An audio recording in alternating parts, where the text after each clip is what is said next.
நம்ம நாள் வச்ச இட்லி சாம்பாரோ, குருமாவோ, கூட்டோ எதுவா இருந்தாலும் சரி, நம்ம நேரடியா அடுப்புல வச்சு ஹீட் பண்ணும்போது, கண்டிப்பா அடி பிடிக்கும். இல்லன்னா அது ஹீட் பண்ணியிருக்கோம். அது நாள் வச்சதுங்கிறது எல்லாருக்குமே தெரியும். இந்த மாதிரி நீங்க குக்கர் அப்படி இல்லன்னா, அடி கனமான பாத்திரத்துல தண்ணி கொதிக்க வச்சு அதுக்குள்ள வச்சு ஹீட் பண்ணீங்கன்னா, நம்ம ஹீட் பண்ணதே தெரியாது. அப்ப வச்சது போல தான் இருக்கும். இது நாள் வச்ச சாம்பார், இட்லி சாம்பார் இதுக்கெல்லாம் ரொம்ப ரொம்ப பெஸ்ட்டானது.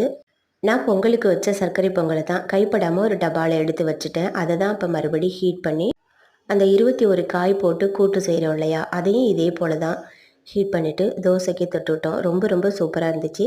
சர்க்கரை பொங்கல் வந்து அப்போ செஞ்சது போலவே இருந்துச்சு.